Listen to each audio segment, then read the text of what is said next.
Hey everyone, my name is George, and this is my review for The Suicide Squad, directed by James Gunn, not David Ayer this time around, and it stars Margot Robbie, Idris Elba, John Cena, Viola Davis, Joel Kinnaman, and many others. And this is like a sequel, retooling of the 2016 film, which I enjoy, but it wasn't all that great. And obviously, there is this new push for the air cut of Suicide Squad 2016, which I would like to see. But at the same time, I want to focus on this film right now because this is the new film that's out, and I'm a huge fan of James Gunn. I love his Guardians of the Galaxy films, and he did an amazing job with this film. He really took advantage of the creative freedom that he was allowed, who he was allowed to kill, what he was allowed to do.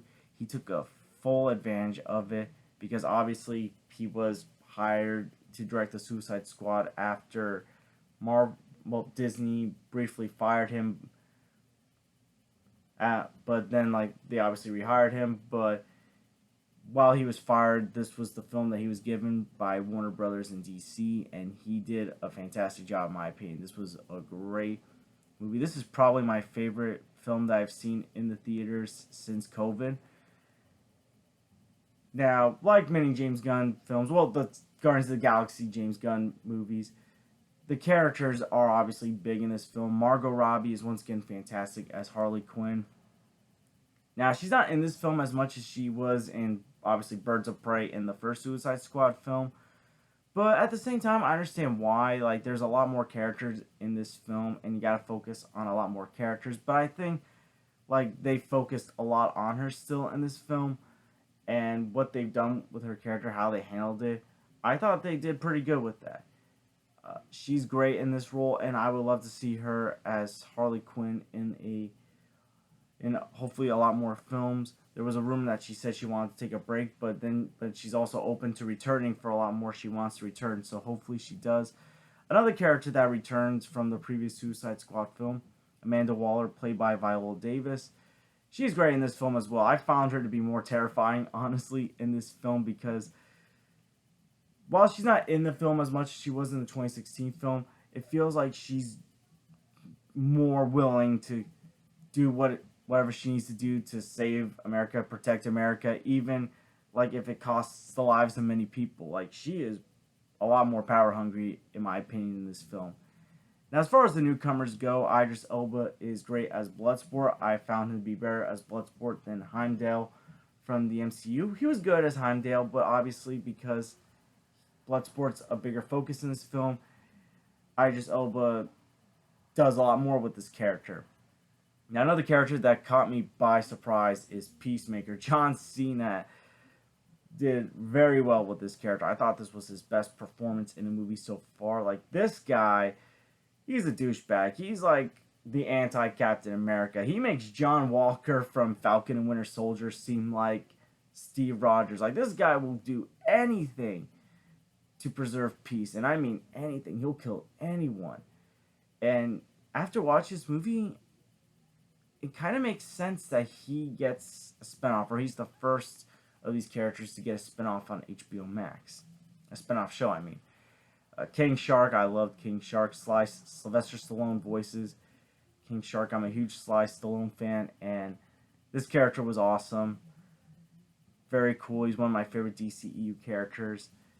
And Starro the Conqueror, oh my gosh, Starro looked great. I love what they did with Starro. When I saw him in the trailer, I was very curious how they were going to handle a character like this, but I think they did a very good job with this character and the origins of him, how he was discovered. I think they did very well. They did a lot more than I thought they were going to do with Starro. Now, two characters that really caught me on surprise, our newcomers, are Polka Dot Man and Ratcatcher 2. I was very surprised at how much I like these characters. I was expecting to like some of these other characters because they were obviously shown in the marketing more, and they were being played by actors that I was more familiar with. But Polka Dot Man and Ratcatcher 2 really stood out to me in this film. And the actors did a very good job, but it also shows James Gunn's what James Gunn is very good at, building up these characters that are unknown, not that popular, but making them characters that we can watch and be like, wow, that feels like a really good character. Or well, they're bad guys, but like characters that we can watch and say, wow, that feels like a character. Like their back history, their backstory. Like he did a really good job of capturing like what their past was. Now, another thing I loved about this film was the action. The action reminded me of 1980s, 1990s action movies. This is a very gory film, very violent film, but it's very enjoyable to watch. It's very fun. Like he went for it. He really went for that R rating. And the soundtrack was awesome in this film. Now, the first Suicide Squad film had a pretty good soundtrack as well, but like the soundtrack I think went up a notch. And that was another thing that James Gunn is good at with Guardians of the Galaxy. Now, I know I keep making comparisons to the Guardians of the Galaxy movies, but that's the reason why he got hired for this, because of his success with the Guardians of the Galaxy movies.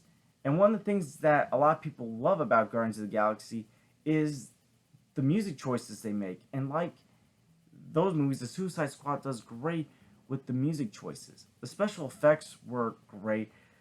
Starro looked amazing. And the pacing of this film, like it feels like like well paced. The action, like how much action's in the film. The brief moments where there's no action don't feel like they drag on. Like there's one scene where like there's no action going on. They're in a bar. Like it doesn't feel like it's dragging on. It's used as a way to build up some of these characters.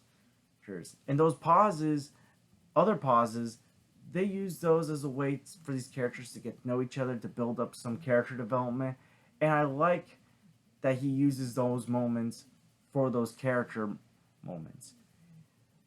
James Gunn understands characters. He understands developing characters. Now, there's some characters that obviously aren't developed in this film. They weren't as heavily marketed as some of these other characters that I mentioned. And as I said, he was allowed to kill off any character he wanted to kill off. So a lot of characters do get killed off. And there's two characters that he kills off that are going to be seen as controversial for some people, especially people who enjoyed the 2016 Suicide Squad film and are pushing for the Ayer cut. For me personally, the one character, I'm not going to spoil it, but you are probably going to have an idea who it was that got killed. This film has been out for a few days and it's also on HBO Max. But the one character that got killed off, I didn't honestly care if that character lived or died. The other character, though, I was sad that that character got killed off, but at the same time, the way it was handled was pretty risky, and I thought it was a smart risk. And even in his Guardians of the Galaxy films, James Gunn never hesitated to kill off characters. So that also makes him a perfect choice for this film, because this is the Suicide Squad film. These characters are expendable. And you can't really expect them all to survive. You're going to have to expect casualties. I'm just surprised at how many casualties were in this film. But yeah, I really can't find a thing that I dislike in this film. The only thing I can say, and this would just be like an extra credit point or a few extra credit points, and I want to call this a spoiler because this was in one of the trailers, but one thing I would have liked to have seen in the film that would have just been extra credit points was when they're introducing Bloodsport and talking about his backstory, how he put Superman in the ICU with a kryptonite bullet. I would have liked to have seen a flashback of that. Now, one thing I really liked in the 2016 Suicide Squad film is some of the characters like Deadshot, Harley Quinn, and Captain Boomerang. You saw flashbacks of their characters and how they landed up in Belle Reve. And it showed Ben Affleck's Batman, Ezra Miller's Flash. I would have liked to have seen Bloodsport confronting Henry Cavill's Superman when they're describing Bloodsport's background. That would have been cool to have seen. Now, I know Henry Cavill's faith as Superman is unknown, in the DCEU. But that would have, but if they could have found a way to have just brought him back just for like a little cameo, like small appearance, just to flashback sequence to just show that, that would have just, that would have been cool. But it didn't happen, and that's fine because everything else in this film is just amazing.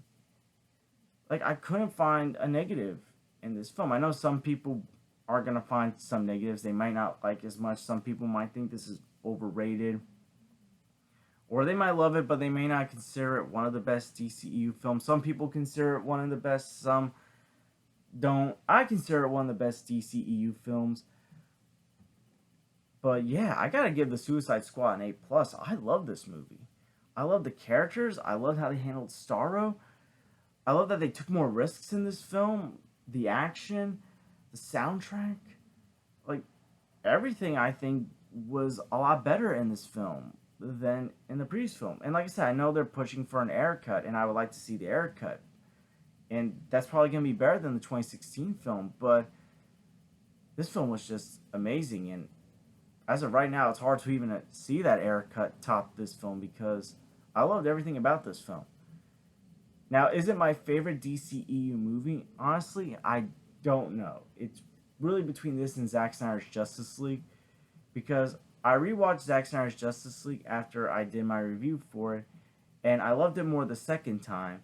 So these two films are kind of on equal footing for me. I just haven't really figured out which one I like more. Now, down the road, I do want to do a DCEU ranking from my least favorite to favorite DCEU films. But yeah, I'm still trying to figure out which film I like more. But yeah, DC gave two phenomenal movies this year. The Zack Snyder cut of Justice League, that was phenomenal. And now we got the Suicide Squad from James Gunn, and that's phenomenal.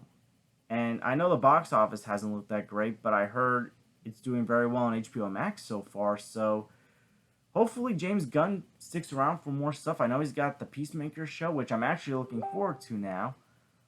But yeah, this was an amazing film. I had a great time with this film. And as far as R-rated comic book movies go, it's probably in my top 3. I haven't really fully decided. But yeah, it's probably my top 3, top 5. I love this movie. But yeah, what do you guys think about the Suicide Squad? Did you love this movie? Do you find it overrated? Did you hate it? Because I know some people don't care for this movie. It feel like it left a bad taste in their mouth, maybe because of the action, maybe because it's not the film they were expecting. I know some people are still hung up about the previous DCEU movies, but what do you guys think about this film?